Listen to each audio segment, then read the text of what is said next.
Good morning sir. Good morning. क्या कर रहे थे? नमस्ते सर। नमस्ते सर वो नमस्ते सर। नमस्कार सर। नमस्ते सर। मतलब हम लोग रूपरेखा देख रहे थे सर MHD 6 की। अच्छा अच्छा अच्छा।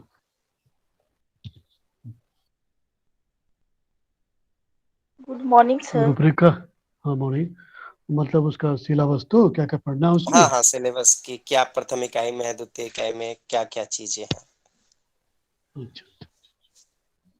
थोड़ा लेट हो गया आज, मुझे थोड़ा आज काम था। हम्म, इसीलिए थोड़ा आते आते लेट हो गया। कोई बात नहीं sir. It's okay sir, no problem. Hmm, अच्छा। तो कल हम और लेट नहीं करते हैं, सीधा स्टार्ट करते थे कल। उसमें कृष्ण भक्ति काव्य और राम भक्ति काव्य थोड़ा छूट गया था, तो उसको हम वहीं से शुरू करते हैं।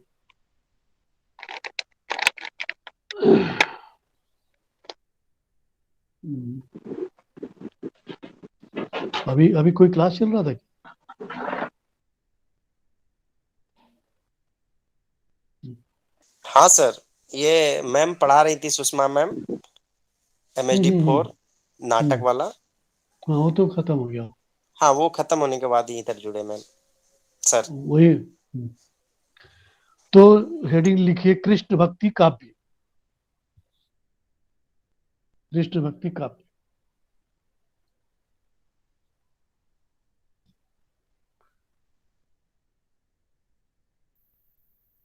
कृष्ण भक्ति काव्य।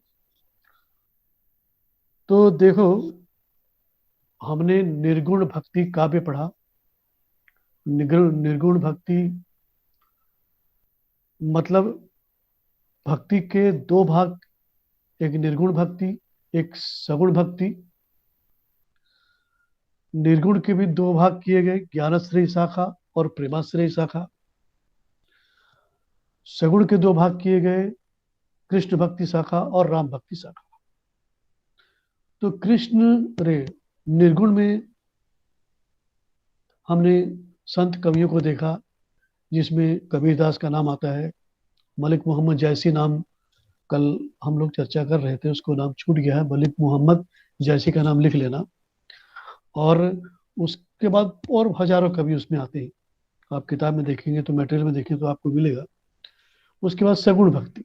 आज हम शुरू करेंगे, सगुण भक्ति की चर्चा करेंगे। और सगुण के दो भाग हुए, कृष्ण भक्ति शाखा और राम भक्ति शाखा। तो पहले आप नोटिस कीजिए कृष्ण भक्ति काव्य। उसको क्वेश्चन में कृष्ण भक्ति काव्य के माध्यम से आएगा, कृष्ण भक्ति शाखा के नाम से आएगा, कृष्ण मार्गी शाखा के नाम से आएगा। तो आप इसमें भटकने की आपको जरूरत नहीं। कृष्ण भक्ति शाखा कहो, कृष्ण भक्ति मार्ग कहो, कृष्ण भक्ति काव्य कहो, कृष्ण भक्ति उद्भव, वो जो भी, सब एक ही। तो इसमें अधिकतर नाम, इसका इसका एक्चुअली प्रचार प्रसार दक्षिण भारत से होता है। रामानुजाचार्य, विष्णु स्वामी, निम्बकाचार्य, माधवाचार्य, ऐसे बहुत सारे लोग इसमें आते हैं और कृष्ण भक्ति की गंगा ये लोग बहाते हैं। और एक नाम इसमें सबसे जो अधिक लिया जाता है, हालांकि बहुत सारे नाम हैं। गीत गोविंद, वो जयदेव का गीत गोविंद है। विद्यापति पदावली है। विद्यापति क्योंकि आप देखिए आदिकाल में ही, लेकिन कृष्ण भक्ति का जब नाम लिया जाएगा तो विद्यापति का भी नाम लिया जाएगा। भक्ति काल में जब कृष्ण भक्ति का नाम लिया जाएगा तो विद्यापति को हम कैसे छूट सकते हैं, हालांकि वे आदिकाल में। तो इसमें आपको घबराने की आवश्यकता नहीं है। इसलिए एक हेडिंग और दीजिए, कृष्ण काव्य की परंपरा।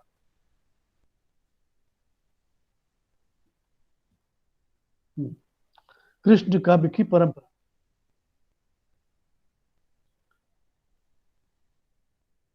कौन लिख रहा है? सर हम लिख रहे हैं सर। लिख रहे हैं सर। लिख रहे हैं नहीं सर। नहीं, मोबाइल में मत लिखो। मोबाइल में क्यों लिख रहे नहीं नहीं सर, कॉपी पेन लिया हुआ सर। हो? एक मैसेज आया था जो अभी।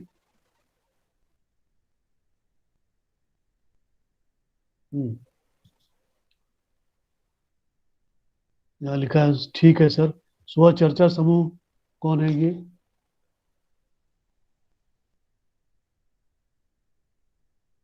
मैं हूँ सर, सिद्धार्थ। ये सिद्धार्थ कौन है भाई? स्टूडेंट हो? जी सर। अच्छा अच्छा, नहीं आप लिखिए मत, इसमें मत लिखिए, आप ठीक है कॉपी सर। में लिखिए। ठीक सर। इसमें मत लिखिए, आप कॉपी में लिखिए, और जो पूछना मुझसे पूछिए। जी सर। हम्म। तो कृष्ण काव्य की परंपरा में बहुत सारे नाम आते हैं, बस आपको नाम केवल टच करूंगा मैं। अश्वघोष रचित बुद्ध चरित, अश्वघोष रचित बुद्ध चरित, हाइफन में दे देना, जिसमें कृष्ण की लीलाओं का वर्णन है। प्रथम शताब्दी में, प्रथम शताब्दी में गाथा सतसई पुस्तक का नाम है। गाथा सतसई, कहीं आपको गाथा सतसई मिलेगा, कहीं गाहा सतसई मिलेगा, ये नाम आपको मिलेंगे। और कवि का नाम है हालकृत, हाल के द्वारा, कवि हाल के द्वारा उन्होंने गाथा सतसई लिखा था प्रथम शताब्दी में, जिसमें वो कृष्ण, राधा और अन्य गोपियों के विषय में जो लीलाएं थी, वो लीलाओं का वर्णन मिलता है। फिर नीचे लिखिए। गाथा गाथा सस्ते का राइटर का नाम क्या बोले सर? हाल, कवि हाल, हाल, हाल। शालीवाहन भी कहा जाता है ना सर इनको? हाँ, शालीवाहन। शालिवाहन होगा, किसी पुस्तक में लिखा होगा, किसी पुस्तक के किसी राइटर ने लिखा होगा, है ना? तो इसमें आप लोग कंफ्यूज मत होना, क्योंकि एक बात बता दूं आपको, क्योंकि जो प्राचीन जमाने के हैं, पुराने जमाने के हैं, इनके बारे में कोई भी सटीक जानकारी हमको नहीं मिलती। जिसने जिसको जहां तक मिला उसने वैसा लिख दिया अपने हिसाब से। इसलिए इसमें आप कंफ्यूज बिल्कुल मत होना कि सर वहां पर तो डेट ये दिया है, वहां पर ये डेट दिया है, वहां पर तो उसने ऐसा लिखा है, यहाँ पर आप प्राचीन में कुछ भी लिख दिए, वो सब चलेगा, बस थोड़ा सा आगे पीछे होना चाहिए, समझे आप? उसके बाद जो मेन इंपॉर्टेंट है, दक्षिण भारत में लिखे, दक्षिण भारत में आलवार भक्तों के माध्यम से, ये इंपॉर्टेंट है, दक्षिण भारत में आलवार भक्तों के माध्यम से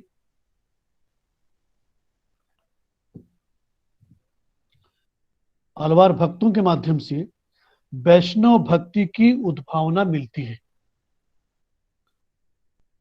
आलवार भक्तों के माध्यम से वैष्णव भक्ति की उद्भावना मिलती है।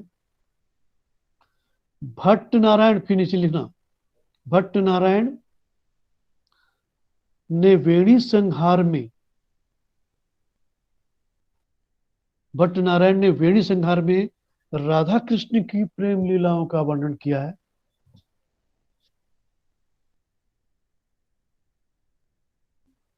सर क्या बोले? भट्ट नारायण ने अपने वेणी संहार में राधा कृष्ण की प्रेम लीलाओं का वर्णन किया है।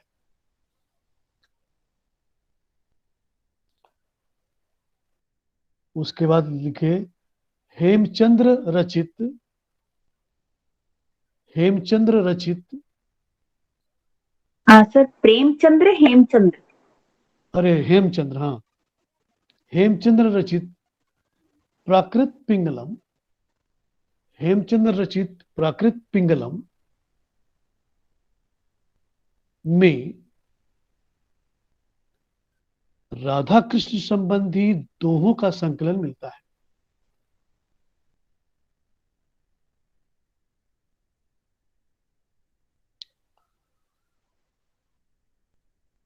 उसके बाद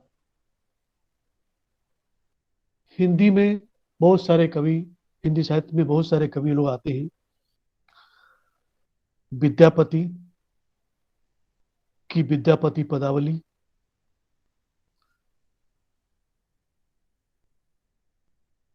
विद्यापति की विद्यापति पदावली, जयदेव का गीत गोविंद, जयदेव का गीत गोविंद,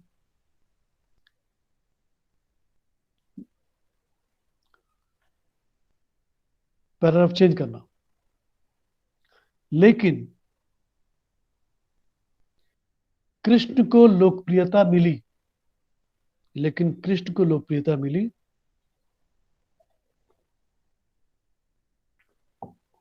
सूरदास के सूरसागर से। लेकिन कृष्ण को लोकप्रियता मिली सूरदास के सूरसागर से। इसी क्रम में सूरसागर अगर पुस्तक मिले तो अपने पास रख लेना। ये दो पुस्तक आपके लाइब्रेरी में होना जरूरी है, सूरसागर और रामचरितमानस, अगर आप एमएसडी के विद्यार्थी हैं तो। समझ में आया तो सिद्धार्थ साहब? जी सर, जी सर। हाँ, आपके लाइब्रेरी में सूरसागर और रामचरितमानस होना बहुत जरूरी है। इसी क्रम में अष्टचाप के कवियों ने भी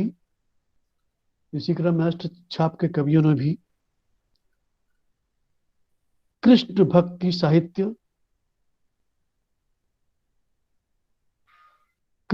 साहित्य प्रचुर मात्रा में लिखा।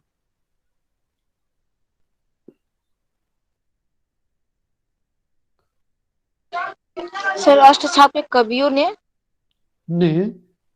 कृष्ण भक्ति साहित्य प्रचुर मात्रा में लिखा। प्रचुर मात्रा में लिखा। एक विद्यापति ने कौन सी लिखी थी सर, वो मेरा छूट गया। विद्यापति पदावली। Thank you sir. खुश रही। विद्यापति पदावली हो गया। सर वो स्टार्टिंग में क्या बोले थे, दक्षिण भारत में आल्वर भक्तों? अरे वो तो चला गया पीछे, बहुत पीछे चला गया। हाँ, वो लाइन आलवार मेरा और थोड़ा छूटा नैनार हुआ जो है। ना, जो भक्त कवि थे, तो वो हाँ। लोग दक्षिण भारत में जगाए अलग, वो बौद्ध धर्म से अपना जो सनातन परंपरा का धर्म था उसको मतलब एक प्रकार से चलाने के लिए उन्होंने आगे किया था। तो उसी का तो अलग फिर जो रामानंद स्वामी उत्तर भारत में रहे थे। नहीं, सर ने ये लिखवाया था दक्षिण भारत में आल्वर भक्तों के माध्यम से वैष्णव भक्ति की उद्भावना मिलती है। उद्भावना मिलती। वैष्णव भक्ति की, आल्वार भक्तों के माध्यम से वैष्णव भक्ति की उद्भावना मिलती है दक्षिण भारत में। यानी दक्षिण भारत और आल्वार भक्तों, ये चीज याद रखें। आल्वार भक्तों के माध्यम से दक्षिण भारत में कृष्ण भक्ति की गंगा बही। ठीक है सर, और हो गया। उत्तर भारत में सूरदास के माध्यम से। अष्टछाप के कवियों में, जो अष्टछाप के कवि हैं उनका नाम आप लिख लीजिए। अष्टछाप के कवियों में पहले तो नाम आप सूरदास का लिखिए।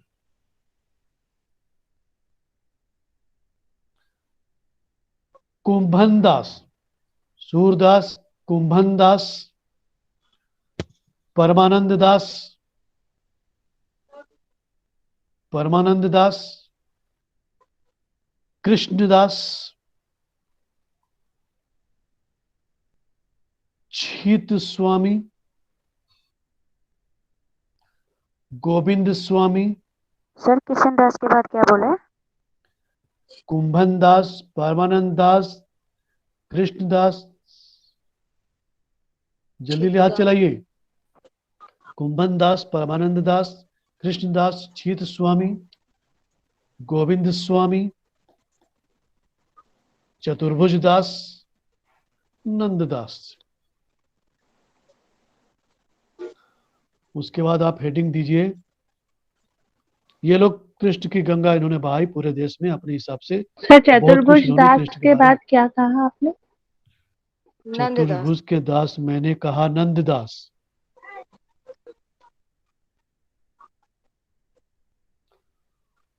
लिखे?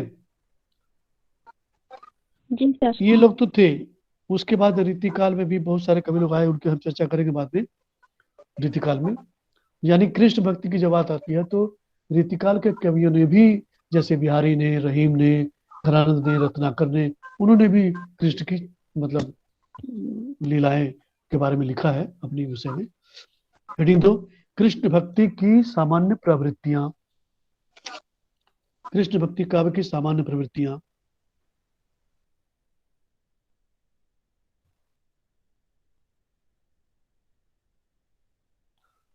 अच्छा, आप लोग तो बहुत विद्वान लोग हैं। बहुत विद्वान लोग, आज तो बहुत ज्यादा लोग बैठे हुए हैं, मुझे बहुत अच्छा लग रहा है। 76 77 बच्चे लोग आज बैठे हैं, ये बड़ी खुशी की बात है। आश्चर्य हूं मैं, आज इतने बच्चे कैसे बैठे, उसमें एक लेफ्ट हो गया। सर वो मैं स्वचर्चा में लिंक सेंड किए ना, इसी के कारण, क्योंकि ओहो, तो हम स्वर लोग चर्चा पूछते में, रहते हैं बहुत। हाँ स्वर वो चर्चा में क्या ज्यादा कर। बच्चे होते हैं। सर हाँ सर। पता नहीं चलता है कि कब मतलब ऑनलाइन क्लास होता है, सो लगता है कि वो कोई और ग्रुप है जुड़ा लगा हुआ है। हाँ सर, हाँ ये और ग्रुप के बच्चे हैं जो मुख्य रूप हम्म। से दूसरे मतलब विभिन्न विभिन्न रीजनल सेंटर से जुड़े हुए हैं, और उनको विभिन्न विभिन्न लोग विभिन्न विभिन्न रीजनल सेंटर से जो एमएचडी की कक्षाएं चलती है हाँ। उसका लिंक दिया जाता है, जिससे कि वो लोग जुड़ जाते हैं। क्योंकि सब अच्छा लोग अच्छा। को तो पता नहीं रहता है ना सर कि हाँ कहाँ हाँ पे हाँ कौन हाँ सा क्लास हो रहा है, तो कुछ हाँ लोग हाँ इसी हाँ के हाँ। लिए जिनको पता है वो लिंक डाल दिया करते हैं, तो इससे कि हाँ सब लोग को ज्ञानवर्धन हो जाता है। हाँ, नहीं वो तो है। वही तो मैं देख रहा हूँ, आज 35 36 40 के मतलब पता आसपास ही ही तो नहीं आज। चलता है कि कब मतलब ऑनलाइन क्लास हो रहा है कब नहीं हो रहा है, वो देख अभी पता चला नहीं, तो हम लोग भी जुड़। हमारे यहाँ तो 11 से चलता है, 11 से 12 चलता है। डेली होता है सर, पता ही नहीं चलता। आज आया डेली था होता है। ऑनलाइन क्लास के। एक बार हम सर उदय पानीग्राही सर के ग्रुप में जो पूछे थे कि हाँ सर आपकी क्लास अगर चले तो बताइएगा, लेकिन आपने बताया नहीं, तो फिर मैं रीजनल सेंटर भुवनेश्वर के जो वेबसाइट पे जाकर के मैंने देखा जून का, तो इसमें ये मिला, तो हमने वो स्वचर्चा समूह में डाल दिया। और वहां पे भी आप ध्यान दिए होंगे कि जो उदय पानीग्राही सर जी का जो ग्रुप है हिंदी प्रश्नार्थक वाला जो है, उसमें भी मैं लिंक इत्यादि भेजा करता हूँ जो एमएचडी के विद्यार्थियों को सही सहायता करते हैं। तो मैंने अच्छा आपका भी चलिए। मैसेज इत्यादि देखा था। अच्छा देखो, हाँ तो तो खैर चलिए आगे बढ़िए। हेडिंग दीजिए, कृष्ण भक्ति काव्य की सामान्य प्रवृत्तियां। कृष्ण भक्ति काव्य की नंबर 1 लिखो, कृष्ण लीला वर्णन। कृष्ण लीला वर्णन। कृष्ण लीला वर्णन, इसमें क्या हुआ, जितने भी भागवत लिखे गए, उपनिषद लिखे गए, और जितने भी कवियों ने, आचार्यों ने, उस समय के कवियों ने जो भी कृष्ण के बारे में जो भी कुछ लिखा, बस उनके जन्म के बारे में और मृत्यु के बारे में, कहाँ उनका जन्म हुआ, वो सब कुछ नहीं लिखा। अधिकतर उनका ध्यान उनकी लीलाओं पर फोकस हुआ।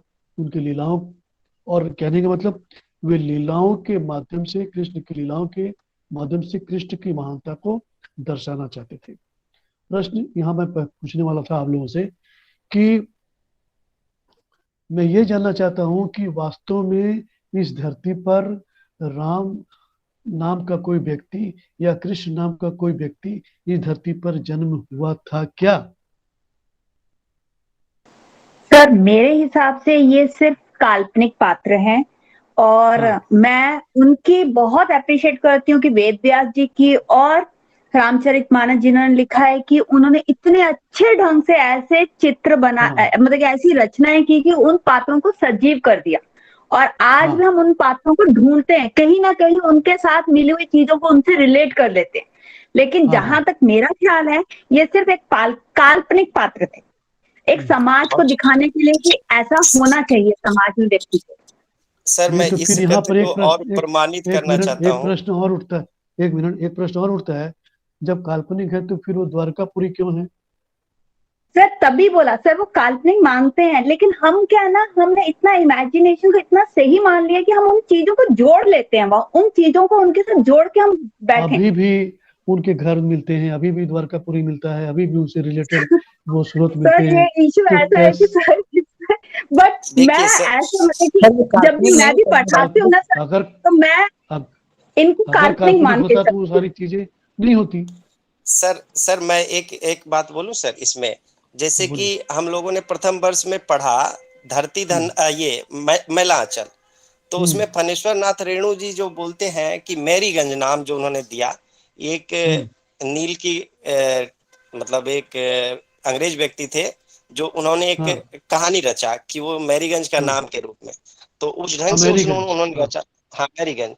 तो उन्होंने हम्म। इस ढंग से उसको रचा था कि बाद के कुछ विद्वानों ने ना, एक इतिहास के मतलब नए विद्यार्थियों ने कुछ एक ऐसा लिख दिया था खबर में कि मैरीगंज का जो इतिहास के रूप में उन्होंने लिख दिया था कि मैरीगंज का यही इतिहास है जो मैला आंचल में लिखा था। तो वो किसी प्रकार से फणीश्वरनाथ रेणु जी के पास पहुंची ये बात, तो उन्होंने इसको बोला कि जो लिखा था उन्होंने उनको बोला कि ये बात जो है गलत है।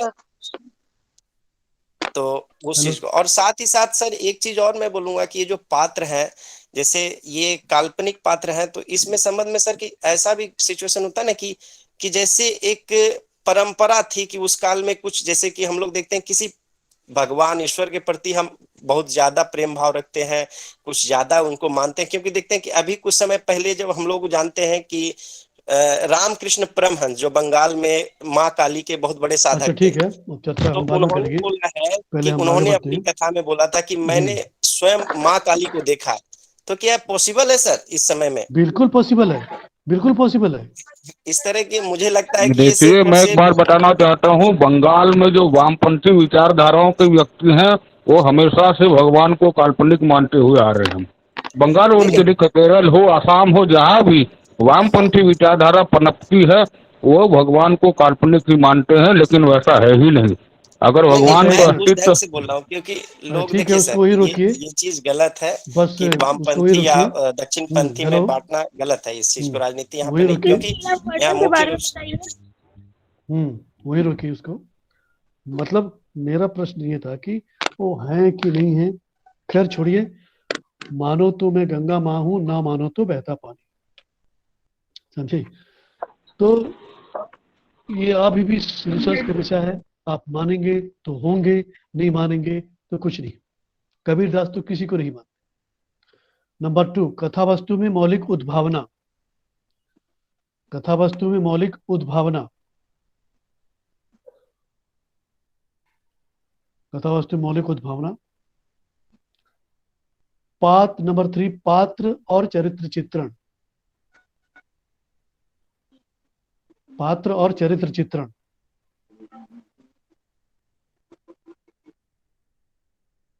पात्र और चरित्र चित्रण में लिखिए, नंबर 1, राधा जो माधुर्य का प्रतीक थी। राधा माधुर्य का प्रतीक थी।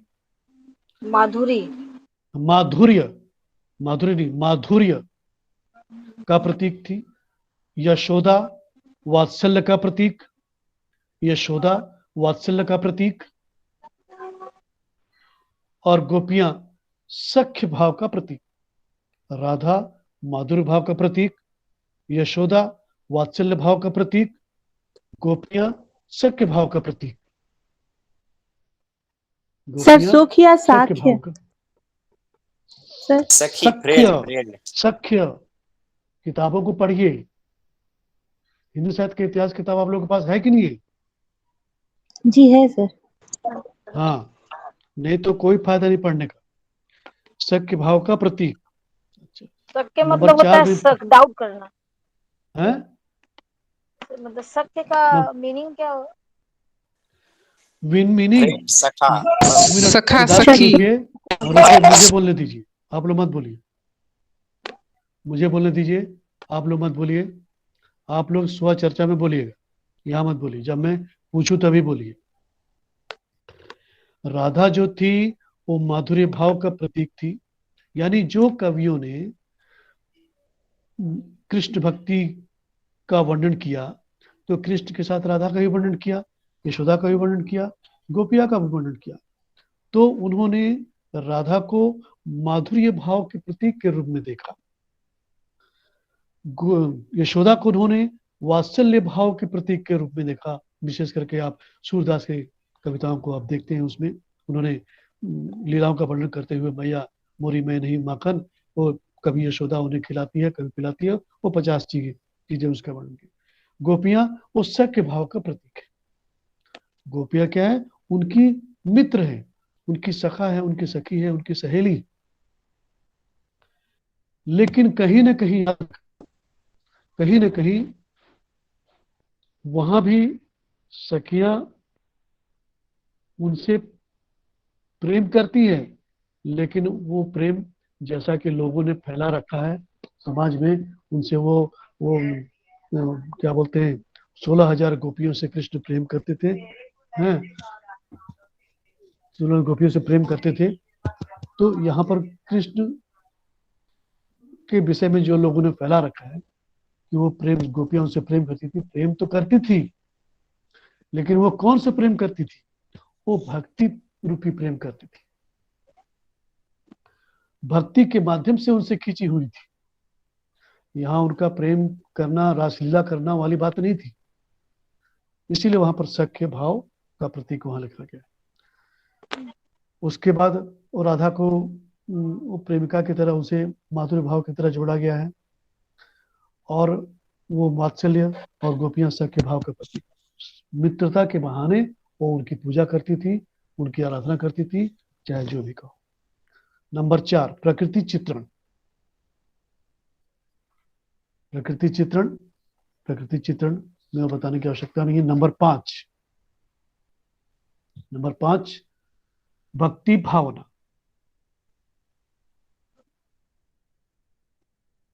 भक्ति भावना,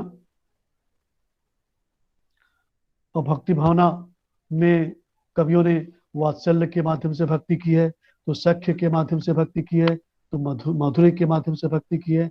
और जो विशेष जो बात है इसमें वो है कि वल्लभाचार्य ने पुष्टि मार्ग भक्ति का यहाँ पर प्रतिपादन किया है, और बाकी उन्होंने उसी में नवधा भक्ति और 9 विधानों का भी उसमें कोट किया है। 2 लाइन लिख सकते हैं आप। श्रवण कीर्तन स्मरण पादरत, श्रवण कीर्तन स्मरण पादरत, अर्चन बंदन दास,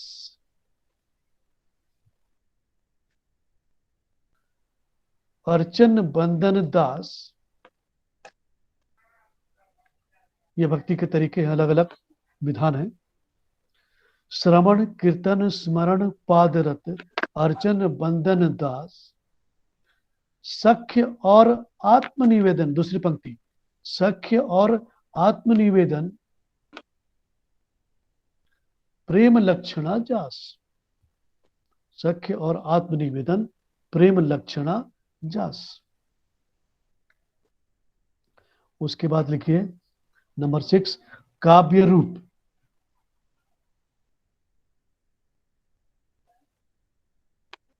काव्य रूप, काव्य रूप में यानी अधिकतर कृष्ण भक्ति की जो कविताएं हैं अधिकतर मुक्तक रूप में लिखी गई, गीति रूप में लिखी गई।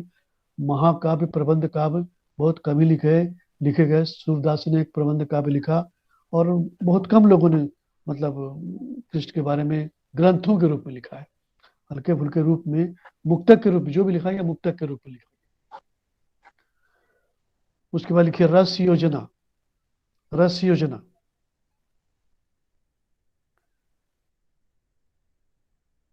और इसमें एक ही रस मिलता है, वो है भक्ति रस।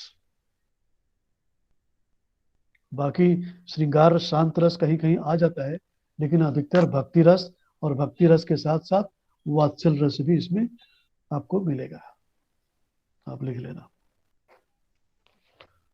उसके बाद नंबर 8 लिखिए, वो शैली। इसकी शैली, इस पर भी एक तो क्वेश्चन आता है, शॉर्ट क्वेश्चन इसमें आ जाता है। सर तो पॉइंट 8 अधिकतर बोलना क्या है? पॉइंट 8 है नंबर 8 क्या है? शैली, सिर्फ शैली लिखी, शैली। ये इसमें एक तो क्वेश्चन भी आ जाता है कि वो टिप्पणी के रूप में आता है, तो इसमें आप लिख सकते हैं गीति शैली। अरे गीति काव्य की शैली अपनाई गई, गीति काव्य की शैली अपनाई गई, जिसमें गीति काव्य की शैली अपनाई गई, जिसमें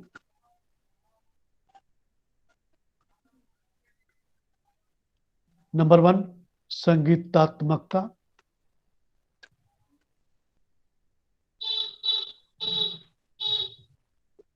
संगीतात्मकता, भावात्मकता, नंबरिंग करके वैयक्तिकता, शैली के अंतर्गत फिर आप एक दो लिखो या एक क लिखिए। संगीतात्मकता, भावात्मकता, आत्मपरकता, सर आत्मपरकता, आत्मपरकता यानी वैयक्तिकता जिसको कहते हैं, आत्मपरकता, संगीतात्मकता, भावात्मकता, आत्मपरकता, कोमल कांत पदावली, कोमल कांत पदावली, संक्षिप्तता, संक्षिप्तता, भाषा की कोमलता, भाषा की कोमलता, भाषा की क्या बोले सर? कोमलता, कोमलता, कोमलता। हो गया? उसके बाद लिखो छंद। छंद में आप लिख सकते हैं दोहा, चौपाई, हरिगीतिका, दोहा, चौपाई, हरिगीतिका, रोला, तोमर, तोमर, रोला। सर एक रोला, दोहा, तोमर, चौपाई, हरिगीतिका, रोला, तोमर, तुम। Okay, thank Tomar, Tomar. You. और भी हजारों है छंद, बाकी आप मटेरियल में आपको पढ़ना, पुस्तक में पढ़ना। नंबर 10, अलंकार विधान। अलंकार विधान, इसमें भी बाकी की तरह उपमा, रूपक, सादृश्य मूलक, उपमा, रूपक, सादृश्य मूलक जैसे अलंकारों का वर्णन किया गया। उसके बाद आपको आप हेडिंग दीजिए राम भक्ति काव्य। राम भक्ति काव्य की प्रवृत्तियां, राम भक्ति काव्य की प्रवृत्तियां। सर एक डाउट है सर, प्लीज। कोमल बोलिए, कांत पूछिए। पदावली का मतलब क्या है सर? कोमल कांत पदावली। कोमल कांत पदावली का मतलब ये होता है कि देखिए उसमें क्या होता है कि जब आप पढ़ेंगे सेकेंड ईयर में, आप काव्य शास्त्र पढ़ेंगे तो उसमें एक गुण होता है, काव्य का एक गुण होता है। काव्य के जो गुण होता है तो उसमें जो 3 प्रकार के गुण होते हैं, उसमें ओज गुण, प्रसाद गुण, और माधुर्य गुण। श्लेष, माधुर्य। नहीं, श्लेष, प्रसाद, समता और माधुर्य, ऐसे करके बहुत सारे हैं। तो उसमें 3 को महत्व दिया गया है तो 10, लेकिन उसमें 3 को महत्व दिया गया है, एक ओज गुण, एक प्रसाद गुण और एक माधुर्य गुण। तो जो माधुर्य गुण होता है उसमें क्या होता है, उसमें अल्प प्राण वाले जो अक्षर होते हैं जैसे क, र, म, ऐसे अक्षरों का प्रयोग किया जाता है, और जिसमें संयुक्ताक्षर जहां पर ना हो ऐसे कोमल कांत शब्दों का प्रयोग और अक्षरों का प्रयोग किया जाता है, ताकि आप उसको जब गाएं तो अच्छी तरह से गा सकें, यानी उसमें मधुरता होनी चाहिए। वो है कोमल कांत पदावली, है ना। हाँ ठीक, आगे बढ़िए। आप लिखिए नेक्स्ट, राम भक्ति काव्य की प्रवृत्तियां।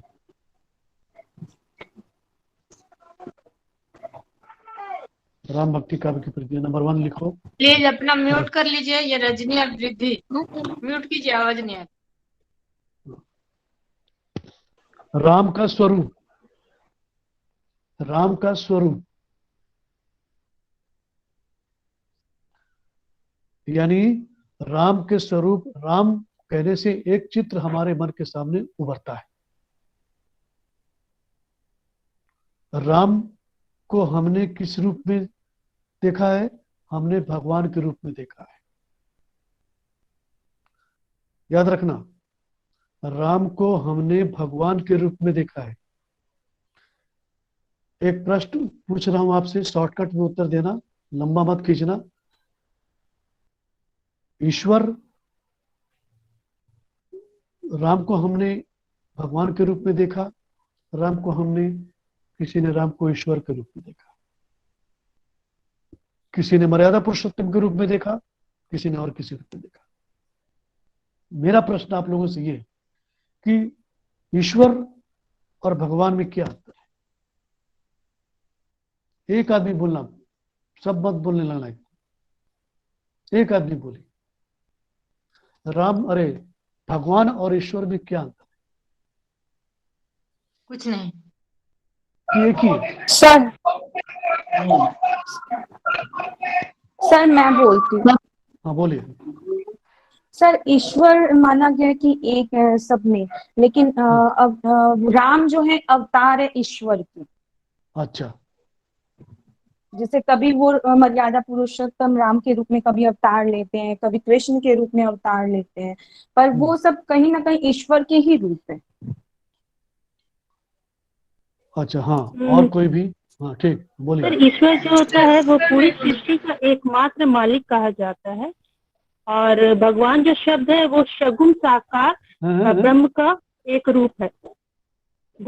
ईश्वर जो होता है पूरी सृष्टि के एकमात्र मालिक के रूप में उनको मतलब देखा जाता है, और भगवान शब्द जो होता है वो सगुण साकार ब्रह्म का एक रूप होते हैं।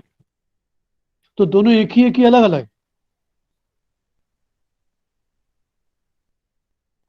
मेरा प्रश्न ये है, दोनों एक ही है कि शब्द अलग के अलग? अर्थ पर देखते हैं, शब्द के अर्थ पर देखते हैं तो ये एक दूसरे का पर्यायवाची है, सामान्य रूप नहीं में। नहीं नहीं, हाँ बोलिए, हाँ बोलिए, पर्यायवाची, ठीक। सर बोलिए बोलिए। ईश्वर नहीं नहीं, सृष्टि सिद्धार्थ जी बोल रहे थे, बोलिए सिद्धार्थ बोलो। मैंने बोला ईश्वर और सर कि शब्द के रूप में अगर देखते हैं, शब्द के रूप में जो, तो शब्द के रूप में ईश्वर और भगवान जो है सामान्य अर्थों में एक दूसरे के पर्यायवाची है। ओके। और अगर निर्गुण सगुण करते हैं तो अलग संदर्भ आ जाता है कि ईश्वर जो एक निर्गुण में ईश्वर को परब्रह्म माना गया है, मतलब अलौकिक सत्ता के रूप में स्थापित किया गया, और सगुण में अवतारवाद के रूप में स्थापित किया गया। अच्छा ठीक, और कौन बोल रहा था? और एक लास्ट, बस और एक लास्ट। ये सर, बोलिए। ये सर ईश्वर, वैसे तो सर ने बोला निराकार होते हैं जिनका कोई आकार नहीं होता है, मैं, और राम कृष्ण ये सब उनका अवतार है जिनको हम ईश्वर को उनको एक रूप दे देते हैं और उनको पूजा करते हैं, उसमें हम निराकार ईश्वर को देखने की कोशिश करते हैं। अच्छा ठीक, हाँ बोलिए निर्मला। सर जी, जैसे कि भगवान शब्द को मैं वर्णित करती हूँ पंच तत्व से मिलकर बना, जो भगवान शब्द के अंदर ही छिपा है। जैसे भगवान में भूमि, भ से भूमि, ग से गगन, व से वायु, आ से अग्नि और न से नीर, यानी इन पंच तत्वों से मिलकर जो बना है वो भगवान है। अच्छा, वैसे तो शब्दार्थ के अनुसार देखें तो ईश्वर और भक्त दोनों एक दूसरे के पर्यायवाची है, और ईश्वर वह ठीक है, मैं जो समझ गया, आप लोग का विचार मैं समझ गया। हाँ ठीक है, रुकिए। सीधी सीधी बात यह है कि आप भटक गए हैं थोड़ा सा। सीधी सी बात यह है कि ईश्वर और भगवान में जमीन आसमान का अंतर है, याद रखना। और लिखना उखना बंद कीजिए, कौन लिख रहा है इसको यहाँ पर? यहाँ लिखने की कोई जरूरत नहीं, आप अपने सुबह चर्चा जब कीजिए तब आप लिखिए वहां। ईश्वर और भगवान में जमीन आसमान का अंतर है, और ईश्वर और भगवान में अंतर यही है कि ईश्वर दिखता नहीं है और भगवान दिखता है। ईश्वर का कोई रूप नहीं है, भगवान के बहुत सारे रूप हैं। भगवान भी बोले तो ब्रह्मा विष्णु महेश दिनेश वो गंगा पार्वती गणेश जितने ये सब क्या है? ये सब भगवान है। इनको म्यूट कीजिए, म्यूट म्यूट, वृद्धि म्यूट कीजिए, वृद्धि म्यूट कीजिए, म्यूट कीजिए। हाँ, वो तो भगवान दिखते हैं, इनका रूप है, इनका आकार है। हाँ, भगवान शंकर बोलने से हाँ भाई जटा है, वो सांप है, वो डमरू है, त्रिशूल है। दुर्गा बोलने से हाँ भाई 10 भुजा है और हाथ है, तो ऐसा है। राम बोलने से हाँ भाई वो जनेऊ है, वो गिरवा वस्त्र है, ऐसा है। विष्णु बोले से ओ भाई शेषनाग पर सोए हैं, क्षीर सागर में सोए हैं, ऐसा है। तो ये कृष्ण बोलने से ये है, राम बोलने से ये है, गणेश बोलने से ऐसा है। तो ये भगवान है, इनका आकार है, इनका रूप है, लेकिन ईश्वर का कोई रूप नहीं। जाग है ना वो मतलब जो पुहुप बास्त, कबीरदास ने कहा पुहुप बास्ते पतला ऐसो तत् अनूप, फूलों के सुगंध से भी बहुत ही पतला होता है, ऐसा रूप उसका ईश्वर का होता है। तो ईश्वर दिखता नहीं और भगवान दिखता है। अंतर ये भी है कि आप अगर चाहें, समझना बात, आप अगर चाहें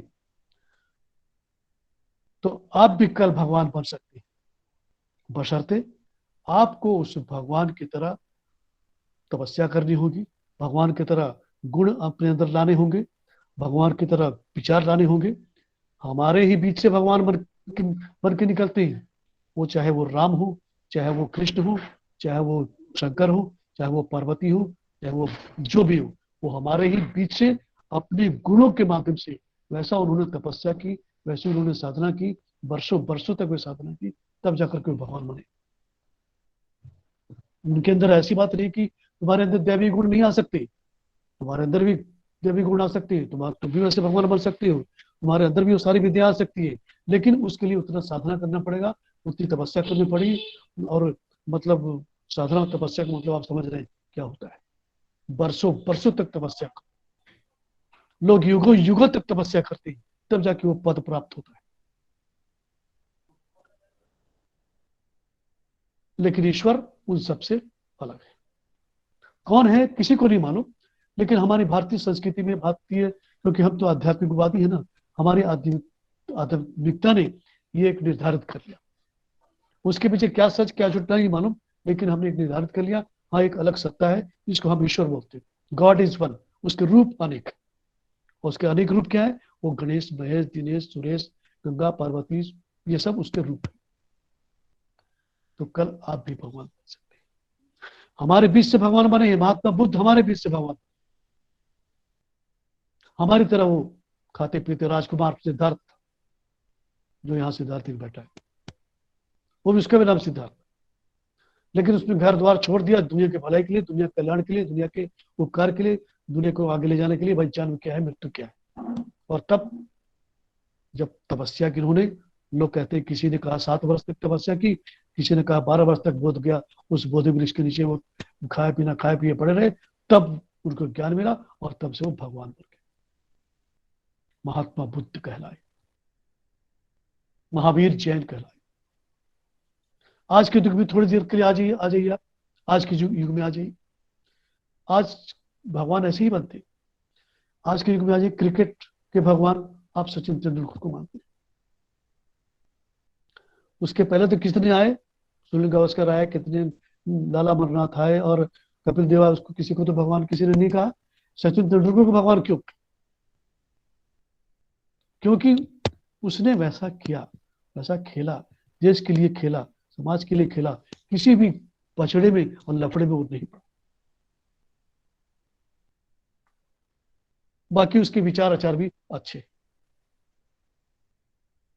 ऐसे बहुत सारे भगवान आज भी जिंदा है।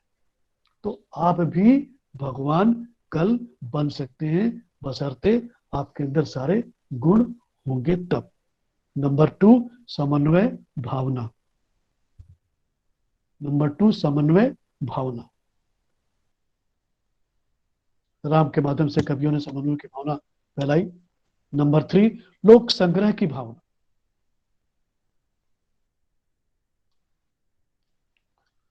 लोक संग्रह के भावना।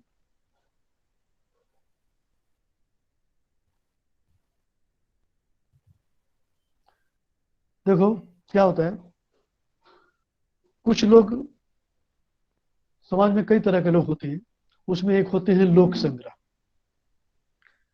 एक होते हैं आप लिख सकते हैं, एक होते हैं, लिखो लोक संग्रह, लिखिए लोक संग्रह। उसके बाद लिखो लोक बाह्य। सर उसी में लिखिए। हाँ एक कहीं पर लिख दो अपनी जानकारी के लिए। लोक संग्रही या लोक संग्रह, लोक बाह्य,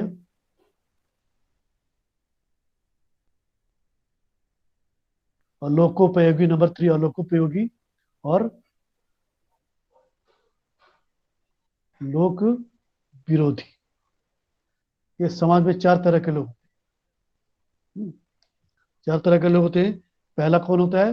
लोक, लिखा आपने, लोक संग्रह, लोक बाह्य, अलोकोपयोगी और लोक विरोधी।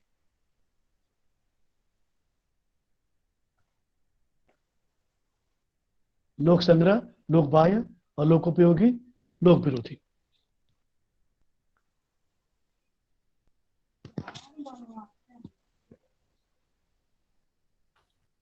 तो लोक संग्रह क्या होता है? लोक संग्रह वो होता है जो समाज को एक साथ लेकर के चलता है, समाज के बारे में चिंता करता है, समाज के बारे में सोचता है। जैसे राजा राम, जैसे संत कवि कबीर, सूफी कवि, जितने भी संत लोग होते हैं वो लोग समाज के बारे में सोचते हैं, इसलिए उनको लोक संग्रह या लोक संग्रही की मतलब लोक संग्रही कहा गया। दूसरा है लोक बाह्य, यानी जो समाज से हटकर अपने बारे में सोचते हैं, सिर्फ अपने बारे में सोचते हैं। लोक बाह्य है, यानी बाहरी लोगों के बारे में वो लोग नहीं सोचते, केवल अपने बारे में सोचते हैं।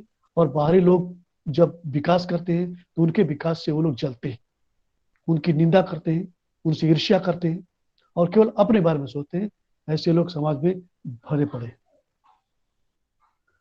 अलोकोपयोगी, अलोकोपयोगी जैसा कि नाम से स्पष्ट है, अलोकोपयोगी यानी समाज के किसी भी उपयोग में वो नहीं आता, जिसको हम आलसी और निकम्मा कहते हैं। इन्हें अलोकोपयोगी कहा जाता है। और चौथा है लोक विरोधी। समाज में कुछ लोग ऐसे भी होते हैं जो कि जैसे विलेन टाइप के लोग रहते हैं ना, कुछ लोग विलेन टाइप के रहते हैं, बस दादागिरी करते हैं। लेकिन राम का जीवन क्या था? लोक संग्रह की भावना। एक आम आदमी के कहने से उन्होंने अपनी पत्नी को हटा दिया, ले जाओ जंगल में जाओ, क्योंकि वहां पर उनको एक राजा का धर्म निभाना था। आगे इसी में आप जोड़ सकते हैं, एक मतलब राम के माध्यम से तुलसीदास ने क्या हमें बताया, और राम काव्य की परंपरा भी और उसकी प्रवृत्ति भी क्या है। वो राम के माध्यम से वो एक राजा कैसा होना चाहिए, एक पति कैसा होना चाहिए, एक सेवक कैसा होना चाहिए, एक भक्त कैसा होना चाहिए, एक भाई कैसा होना चाहिए, स्त्री का धर्म कैसा होना चाहिए, राजा प्रजा के अंदर रिलेशन क्या होना चाहिए, पिता पुत्र के अंदर रिलेशन क्या होना चाहिए, पति पत्नी भाई भाई स्वामी सेवक के अंदर संबंध कैसे होने चाहिए। ये सारी चीजों को लोक संग्रह की भावना के अंतर्गत रखा गया। आज कितनी गजब की बात है, कितनी विडंबना है हमारे देश में कि हमारा देश राम का देश है, लेकिन हम राम को मानते हैं, राम को मानते हैं बट राम की नहीं मानते। दुनिया भर के मंदिर मस्जिद, दुनिया भर के क्या क्या हमने नाम यज्ञ राम यज्ञ सब हमने कर लिया, लेकिन कुछ नहीं हुआ। मंदिर भी हमने अयोध्या में बनवा लिया, राम के वहां पर मतलब पैतृक निवास पर पता नहीं क्या निवास था, किसी ने कुछ कहा, आज वहां पर मंदिर भी बनने वाला है। क्या मंदिर बन जाएगा तो कल हमारे अंदर राम की प्रवृत्ति आएगी, लोक संग्रह की प्रवृत्ति आएगी? अरे तो हमारे प्रवृत्ति कहां से आएगी? हमने तो कोरोना को बिजनेस बना दिया। रोगी मरे, उसे ऑक्सीजन मिले या ना मिले, हमें उससे क्या। तो आज न राजा प्रजा का संबंध रहा, न पिता पुत्र का संबंध रहा, न पति पत्नी न संबंध, न भाई भाई। तो जब ये सब होता तब लोक संग्रह की भावना होती, जो कि राम के जीवन में हमें मिलता है। यह राम भक्ति कार्य की वही प्रवृत्तियां। नंबर 4 लिखो, भक्ति का स्वरूप।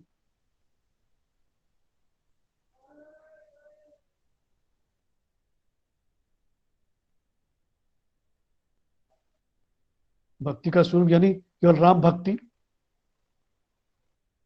भक्ति का केवल राम भक्ति के माध्यम से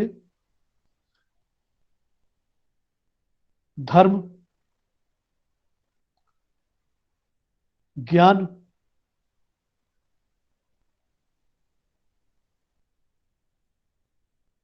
और कर्तव्य की अलग अलग श्रेष्ठता,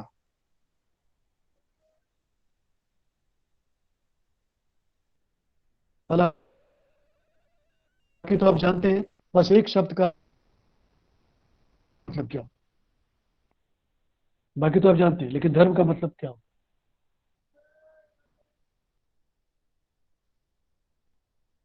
बताइए, धर्म का मतलब ईमानदारी। ईमानदारी। ये, हाँ बस। दूसरा कोई? एक ऐसा कर्म सर धर्म के माध्यम से किया जाए जो लोक उपयोगी हो, लोक हितकारी हो और अच्छा, सर्वजन सुखाय सर्वजन हिताय के उद्देश्य से चलाओ। अच्छा। तीसरा कोई? एक शब्द में बोलने की कोशिश कीजिए। सदाचरण। हाँ, सदाचरण। अच्छा, धर्म का मतलब होता है गुण, धर्म का मतलब होता है कर्तव्य, याद रखना। यानी जब धर्म का दूसरा नाम है अच्छा, यानी जब कोई आप अच्छा काम करते हैं तभी वो धर्म कहलाता है। अच्छा काम यानी जब आपका काम लोक के कल्याण के लिए होता है, लोक की भलाई के लिए होता है, तब आपका काम धर्म का काम होता है, वरना वो अधर्म ही अधर्म है। राम ने जीवन भर धर्म किया। आपके सामने टेबल है, आपकी भाषा में समझा दूं, आपके सामने टेबल है, टेबल के 4 पैर हैं। 4 पैर में एक पैर को अगर मैंने तोड़ दिया, 4 पैरों में से एक पैर को अगर मैंने तोड़ दिया तो क्या हुआ? टेबल क्या होगा? गिर जाएगा। मतलब उस टेबल के एक पैर ने अपना धर्म नहीं निभाया, इसलिए टेबल गिर गया। यही बात हमारे जीवन में भी होती है। हम आज की तारीख में 135 करोड़ जनता में कुछ 2-4 को छोड़ दो, हटा दो, तो बाकी सब कोई भी धर्म नहीं कर रहा है। इसलिए आज तुम्हारे देश का हर दृष्टिकोण से पतन हो रहा है, क्योंकि हम राम नहीं है जो अपनी पत्नी सीता को हम ऐसी अवस्था में जंगल में छोड़ दें, क्योंकि हम कबीर नहीं है कि किसी के बुलाने पर किसी को, मतलब किसी ने ऐसा कहा, मैं बताऊंगा स्टोरी, याद आ गया तो, हम कबीर नहीं है कि अपनी पत्नी किसी दूसरे के पास हम भेज दें। एक बार क्या हुआ, घटना आपको बता दूं। एक बार क्या हुआ कि कबीरदास, पुराने जमाने कबीरदास के समय की बात, कबीरदास ऐसे ही घर में बैठे हुए थे, तो अचानक ऐसी बरसात का समय था, तो उनके घर अचानक कुछ लोग अतिथि लोग आ गए। अतिथि लोग आ गए तो पुराने जमाने में तो जानते, तो हमारी तो परंपरा रही है अतिथि देवो भव। तो अतिथि कैसे होता है? देवता के समान। हमने अतिथि को देवता माना, कबीरदास ने भी अतिथि को देवता माना, और जब हमारे घर देवता का आगमन हुआ है तो हमारे पास जो भी होता है, चाहे जैसा भी होता है, जिस स्थिति में होता है, हम उसको खिला पिला करके हम उसको वापस विदा करते हैं। हम समझते हैं क्या कि मेरे घर देवता पधारे। और तब कबीरदास के घर जब ऋषि मुनि आ गए, भाई हमें भूख लगी, तब कबीरदास तो जुलाहे कपड़े बुनने का काम करते अपनी पत्नी लोई के साथ, और तब अपनी पत्नी को उन्होंने भेजा, भाई जाओ साहूकार से कुछ आटा चावल दाल लेकर के आओ, ताकि ऋषियों का हम सेवा सत्कार करें, अतिथियों का सेवा सत्कार करें। पत्नी गई, साहूकार के पास गई, वहां से आटा चावल दाल जो भी चाहिए था उसको लेकर के आई, अतिथियों का सत्कार हुआ, अतिथि लोग चले गए। अतिथि के जाने के बाद कबीरदास की पत्नी ने कबीरदास से कहा, भाई बात ऐसी है कि जिस साहूकार ने मुझे सामान दिया है, आटा चावल, क्योंकि पहले से ही हमारा कुछ बाकी था, उसने दिया तो है लेकिन एक शर्त मेरे सामने रख दी है। वही क्या शर्त है? ये शर्त यह है कि अतिथियों के जाने के बाद संध्या के समय तुम मेरे पास कुछ समय के लिए चले आओ, उसी शर्त पर मैं तुम्हें दे सकता हूं। कबीर ने कहा ऐसी बात है, ठीक है चलो। बरसात हो रही थी, कंबल, उन्होंने अपनी पत्नी को कंबल उड़ाया और उसी बरसात में कंबल उड़ा करके पत्नी को लेके चले उसी रात को साहूकार के पास। भाई लो, तुम्हारे शर्त के अनुसार अपनी पत्नी को मैं तुम्हारे पास ले।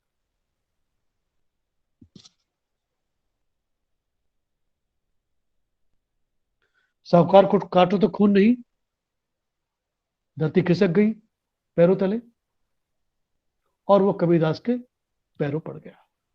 भाई मुझसे गलती हो गई, मैं क्षमा चाहता हूं। बाद में उनका अनुयायी भी बन गया। हम क्या कबीर बन सकते हैं? हम क्या हरिश्चंद्र बन सकते हैं जो अपनी ही पत्नी से कफन मांगे? नहीं बन सकते। इसलिए हम भगवान नहीं बन सकते, इसलिए हम कभी नहीं बन सकते। तो इस तरह की वो माने भक्ति के स्वरूप में धर्म, कर्म और इस तरह ज्ञान के माध्यम से भक्ति के स्वरूप को राम के कवियों ने दिखाया। रस योजना लिखो, नेक्स्ट पॉइंट, रस योजना। रस योजना में लगभग सभी रसों का वर्णन किया गया है। लगभग सभी रसों का वर्णन, विशेषकर श्रृंगार और शांत रस, विशेषकर श्रृंगार और शांत रस।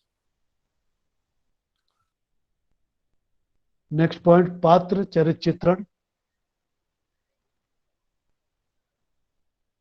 इसमें वही रामायण के सारे पात्रों का जो भी आप लिख सकते हैं अपने हिसाब से। उसके बाद काव्य शैली,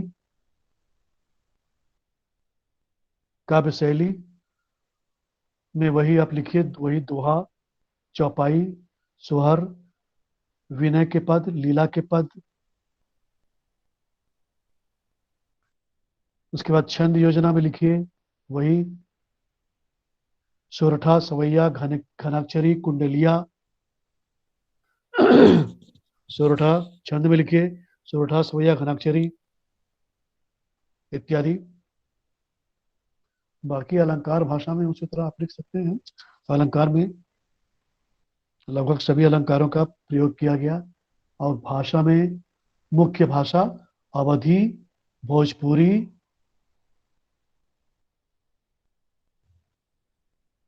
छंद योजना, अलंकार योजना कृष्ण की तरह रहेगा और भाषा में अधिकतर तुम्हारा अवधी, भोजपुरी, राजस्थानी, बुंदेलखंडी, ये सब रहेगा।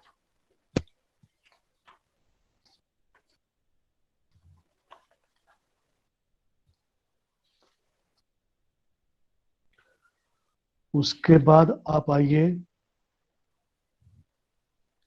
रीतिकालीन साहित्य। रीतिकालीन साहित्य को में लिखिए हेडिंग 2, रीतिकालीन कविता की पृष्ठभूमि और आधार। रीतिकालीन कविता की पृष्ठभूमि और आधार। इसमें आपको कंफ्यूज होने की जरूरत नहीं है, बस ये सारे के सारे मुगलकालीन परिस्थितियों को यहां पर जिक्र करना है।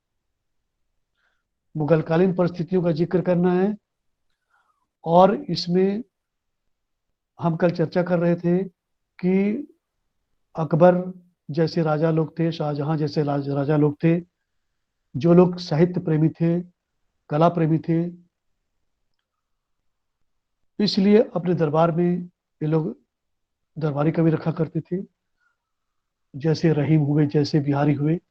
और ये बिहारी, रहीम अपने दोहों से, अपने मुक्तकों से, अपने कुंडलिया से दरबारियों का मनोरंजन किया था। और वो जो मनोरंजन मनोरंजन किया करते, वही धीरे धीरे हमारे रीतिकाल साहित्य बन गया। उसमें घनानंद जैसे बहुत सारे कवि लोग आते हैं, आप किताब में पढ़ना।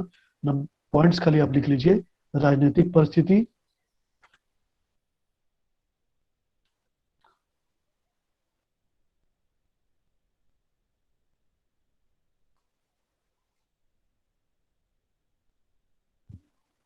सामाजिक परिस्थिति, सामाजिक परिस्थितियों में वही वो वैभव और विलासप्रियता, प्रदर्शन प्रवृत्ति, ये सब आप इसमें लिख सकते हैं। यानी यथा राजा तथा प्रजा वाली बात। मतलब स्थिति क्या थी, आप पढ़े हैं ना वो भारतेंदु हरिश्चंद्र का, अंधेर नगरी चौपट राजा, टके सिर भाजी टके सिर खाजा। हाँ सर। जी सर। जी सर। हाँ, वही स्थिति यहाँ भी थी,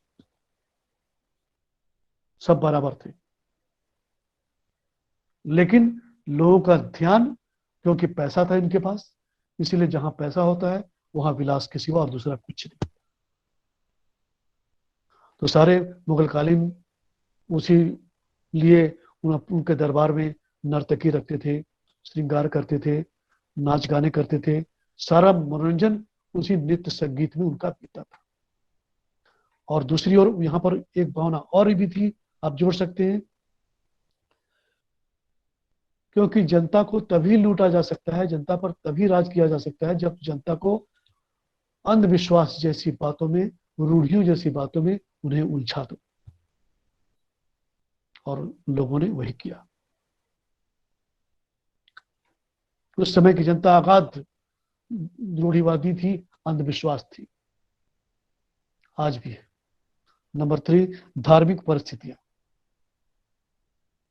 धार्मिक परिस्थितियों में उतना कुछ विशेष इसका महत्व तो नहीं है, लेकिन बस वही राम और कृष्ण, उसमें चैतन्य और वल्लभ संप्रदाय भी उसमें आ जाते हैं।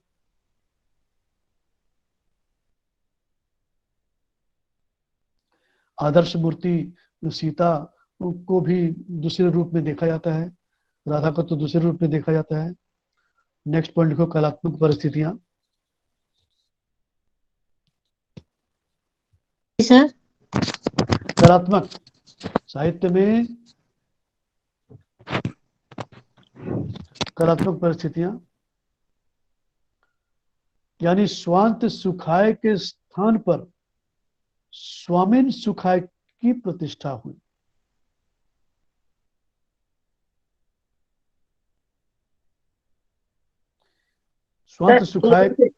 स्वांत सुखाय कला के स्थान पर स्वामिन सुखाय कला की प्रतिष्ठा हुई।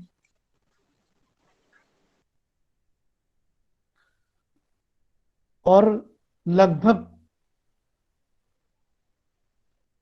अधिकतर देवी देवताओं के अश्लील चित्र अंकित किए गए।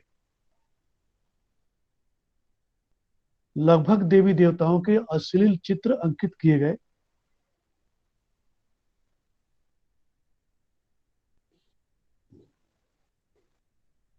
साहित्यिक परिस्थितियों में लिखिए,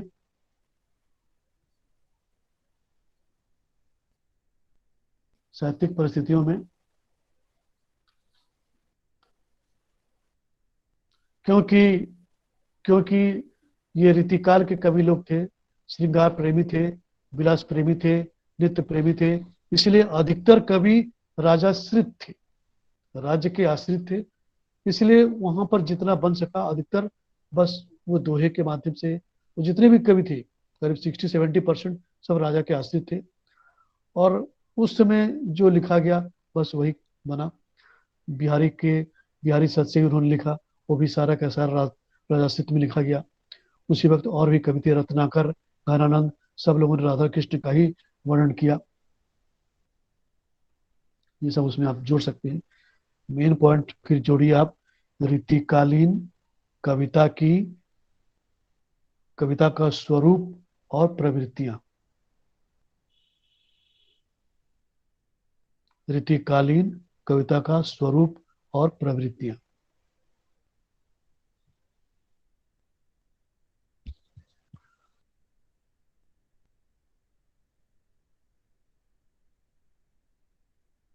मतलब रीतिकाल को आप ब्रैकेट में श्रृंगार काल भी लिख सकते हैं, श्रृंगार काल भी लिखिए। यानी इस काल में, पहले थोड़ा सुन लीजिए, इस काल में कवियों का ध्यान केवल प्रेम पर आधारित रहा, लेकिन वो प्रेम जो कृष्ण और राधा का जो सूक्ष्म प्रेम था, उस प्रेम से हटकर ये लोग अश्लील प्रेम पर आ गए थे। मन से हटकर ये लोग तन की ओर आ गए थे। मन के वर्णन से, चित्त के वर्णन से हट करके ये लोग शारीरिक मांसल का वर्णन ये लोग करने लगे। इसलिए इसको श्रृंगार काल के नाम से भी लोग कह देते हैं। नंबर 1 लिखिए, श्रृंगारिकता।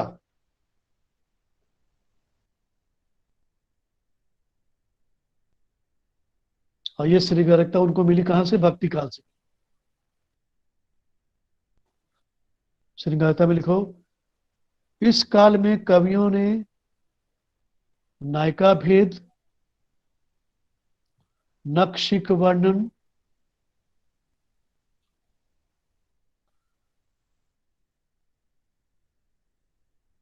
रति वर्णन। सर एक बार और दोहरा दीजिए प्लीज। इस काल में कवियों ने नायिका भेद, याद रखना नायिका भेद उन्होंने किया है।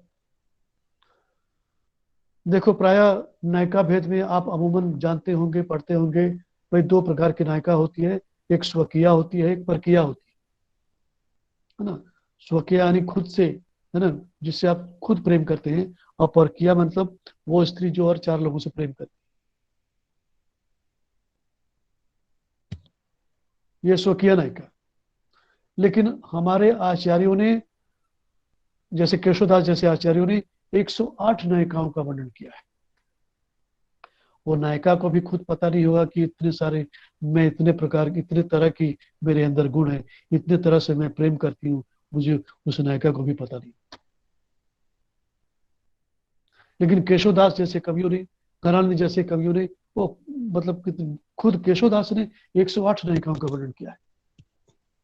उसमें कृष्णा अभिसारिका नायिका है, उसमें शुक्ला अभिसारिका नायिका है, उसमें अभिसारिका नायिका है, ऐसे तमाम नायिकाओं का वर्णन किया है। कृष्ण अभिसारिका नायिका यानी जो कृष्ण पक्ष में मिलने जाती है, रात के अंधेरे में मिलने जाती है। शुक्ला अभिसारिका जो दिन के उजाले में, दिन में अपने प्रेमी से मिलने जाती है। इस तरह नायिका का वर्णन किया है। तो नायिका भेद, नक्षिक वर्णन, अलंकार आदि का लक्षण प्रस्तुत करना, लक्षण प्रस्तुत करना इन कवियों का वर्णीय विषय था या मुख्य विषय था।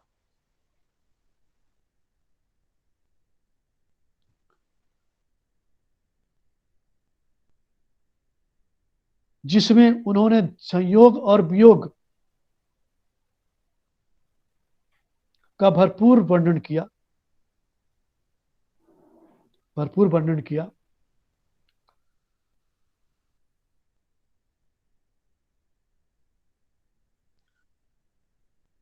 और हाव भाव अनुभाव, हाव भाव अनुभव, स्पर्श सुख,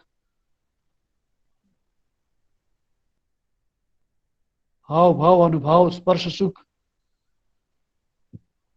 के साथ मान, प्रवास, करुणा का भी वर्णन किया। मान, प्रवास, करुणा का भी वर्णन किया, यानी संयोग और वियोग दोनों का वर्णन किया। सर थोड़ा एक लाइन थोड़ा, सर थोड़ा बोलिए ना और एक बार। हाव भाव